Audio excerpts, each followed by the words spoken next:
and reign forever.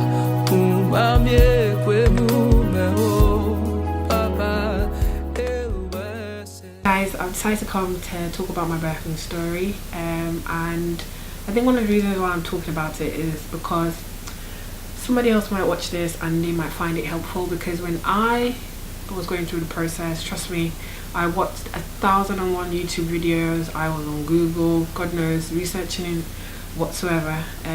My mom was really happy. She was like, oh no, don't watch anything, you just have to keep on having a positive mind. But I just watched stuff, and basically my birth story is my unsuccessful VBAC delivery. So basically with my second, I was told that it's possible to have a VBAC because of the time post my first, because with my first I had an emergency C-section. And just in case you don't know what a VBAC is a vaginal birth after a C-section. So throughout my whole antenatal visits, the midwife just kept on saying that yes, it's possible to have a VBAC. So my birthing option was to have a VBAC, and obviously if there are any complications I would have a C-section. And in talking about the VBAC, the midwife also explained to me that just in case I don't start to labour naturally, there would be other things that I could do to induce labour, and one of them was to have a Cook's balloon inserted inside of me. And to be honest, the reason why I decided to have that was because out of everything else, that seemed more or less a more natural process to induce labour.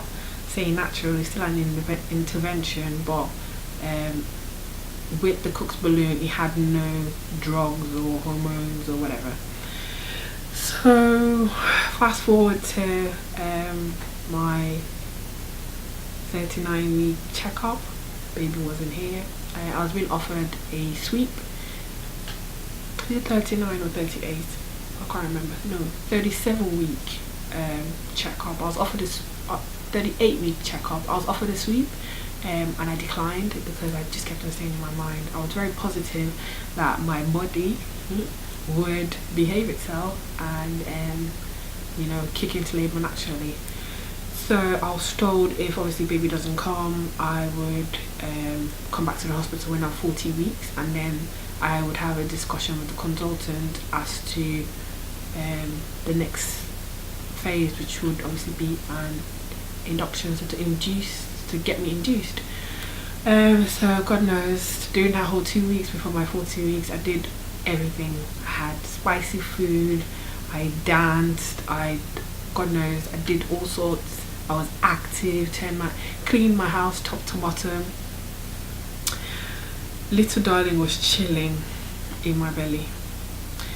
So 40 weeks I had an appointment with a consultant to talk about the next phase, which is obviously to have an induction. And before he sat me down to talk to me, he did a quick ultrasound, and he said to me what he noticed, that baby was sunny side up. And basically what that is that baby's face head down but face slightly looking up, but that wasn't an issue, and that the baby can turn. So I was like, okay. Then he goes, we would have you booked in for an induction at your, I think 40+10. So 40+10, I rang the hospital and they checked in and got a bed, and was scheduled to have the Cook's balloon inserted inside of me. So basically what a Cook's balloon is literally a balloon that's inflated with saline fluid, and they put it inside, and they put the balloon without the fluid first of all, and then when they put it inside of you, it's been, I think just with an injection, inflated with saline fluid. And basically what that's meant to do is meant to expand your cervix and basically trick your body to saying that you're going into labour. And I was told that it normally would fall out, which would obviously give the indication that it's expanded your cervix, or it'll be taken out and you would have to have it in for at least 12 hours. So I had that done. 12 hours came, he didn't fall out. The midwife came to take it out, and she checked us on, and I was only, I think, 2 centimeters dilated. And what she did after she took it out, she did another sweep. When I say another sweep, at my 40 weeks checkup, where I had my induction option planned, the consultant at the time did the 1 sweep and nothing happened. So at the 2nd sweep, which was obviously after the cooked balloon was taken out, when she did the sweep, I think my mucus plug came out. So she was like, oh yeah, that's good. So basically things are progressing, and what we'll have to do now is obviously to, you know, book you into the labour ward to have your waters broken. This was at 8 p.m. on that day, so waited, nothing happened the overnight, the next morning, and I was like, okay, what's going on? I was meant to go into the labour ward to have my waters broken, and they go, okay, do you know what, we're just going to keep you in the ward and just wait a little bit to see if, you know, your body's gonna kick in and your waters will break, or you're just going to labour. And the only reason why we're doing that is because we've got a lot of emergencies and we don't have any beds available, and right now is on a high priority basis, and you're not classed as a high priority. And I was like, I am 41 weeks, I think 40 weeks plus 10 days or 12 days at this point. And they go, yeah, they do understand, and I'm constantly being monitored, so I shouldn't worry about anything. So anyways, so I decided to wait for this bed in the labour ward, and during that whole period of waiting, I was proper stressed and overwhelmed because I had been waiting for so long. I had been in the hospital now day 3 and nothing had happened. I remember when I had the cooked balloon taken out, that particular night I had contractions, like very severe ones, but it wasn't close enough. Anyways, day 4, first thing in the morning, I decided to just go and take a walk. I have 2 friends that I always pray with. Do you know what, if at all anything that at least kept me going was prayer, and people that I could always, you know, rely on. And my husband was one of them, and two other ladies, which I'm sure when they see this they know I'm talking about them. And that morning, this was at 5 in the morning, and I was crying. I remember I was crying, I was so upset. I was like, oh, do you know what, God, I've been praying for this, you know, you finally giving me this child. Now we are the, you know, almost at the finish line. Come on, let this happen. Let my baby come. I want to meet my baby. I'm tired, I'm swollen, I'm in pain. And it just kept on crying. And I remember one of my friends just kept on saying to me that, you know what, just keep on holding on God's word, and you know, just keep on praying and just, you know, breathe. So I went for a walk, very long walk, and on my way back to the hospital, I felt this urge to wee, and I was, you know, walking quickly to go to the toilet, but I found I couldn't hold it, so I literally just wet myself. So I went back upstairs into the room, and I said to my husband, you know, I think I weed myself. And he laughed at me, and we all just laughed it off. And I went to have a shower, and came back in my room.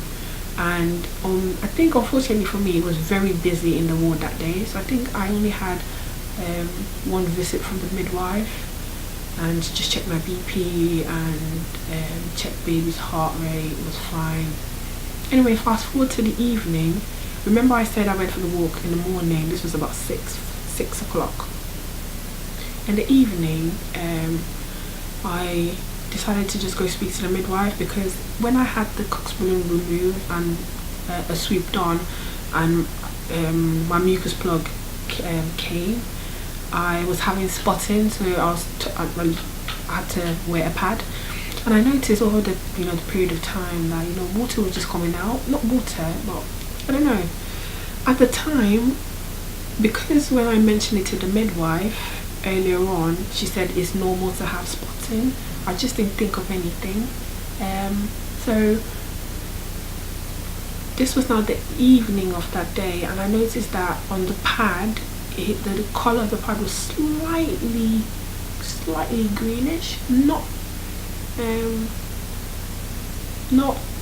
a lot, not too much, but just slightly. And I was like, okay, this doesn't look right. So I went to the midwife and I go, do you know what, this is what happened. And I told her about the story about me wetting myself in the morning, and she goes, okay, do you know what, when next you go to the toilet and you change your pad, come and show me. So I literally just went to the toilet and just took it out, wore a new one. I went to show the midwife and she looked at it and she goes, we need to get you into the labour ward now. I was like, okay. And she goes, yeah, because this just shows that baby had pooed, and there's a possibility that maybe your waters had broken and you're not aware of it. I was like, oh, okay. So anyway, all of a sudden there was a miraculous bed available. So I was being taken into the labour ward. All the doctors came in, they checked me, and I was only 3 centimeters dilated. And due to the fact that my waters had broken and potentially baby had pooed, and because we're not really quite sure for how long, I was advised that I was going to be put on a hormonal drip to speed things up a little bit, but I wouldn't be put on a drip for a very long time, because if I am on a drip for a long time, it would there's a high risk of my initial scar rupturing, and we don't want to have any of that. So I was like, oh yeah, fine. So they put me on a drip overnight, I think roughly between 6 and 8 hours, and the contractions were horrible. Initially I was like, oh no, I'm strong, I'm gonna take this. But the midwife that was monitoring me was like, oh, are you sure you don't want to have an epidural? In my mind I was thinking, this guys, I want a natural birth. You're busy telling me about epidural. No, I'm gonna, But after a while I was like, yes, please give me the epidural. So they gave me the epidural, and I could rest a little bit. But anyways, fast forward, after the 8 hours, senior consultant comes in and she checks me, and I'm only like 4 centimeters dilated. And she was like, do you know what, I think it's best we just go for an emergency C-section now, because the fact that your waters have broken over a number of hours and baby has pooped over a number of hours, so the risks are slightly getting higher, and the fact that obviously you've been on the drip for over a number of hours, we don't want your scar to rupture. And I was like, no, I was crying, I was like, no, I want a vaginal birth because I've experienced the pain of a C-section. I really don't want that, blah blah blah blah blah blah blah. And then I looked to my husband and he goes, do you know what, let's just do what's best for baby. And I was like, yes, we're gonna do what's best for baby. And then I signed off the form. So quickly I've been taken to the theatre, they cut me open, and time to bring baby out. I could see the doctor climb over on the table, and she just kept pulling and pulling, and I could see the panic on her face. I looked at my husband and I go, is everything okay? And I was asking, is everything okay? And I was like, yeah, it's fine. And I could clearly tell by just looking at my husband that there was something going on.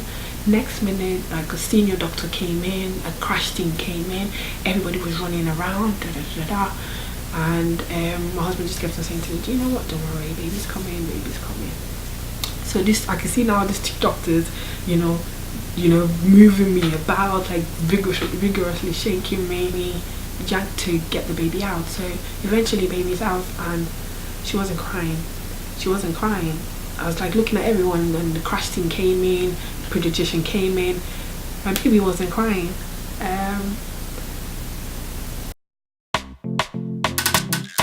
You're my girl, you're bigger. You're my girl, you're bigger. You're my girl, you're bigger. Mama, yo. Mama dirigie. Mama dirigie. Chineke mo. Mama, yo. Mama dirigie. Mama dirigie.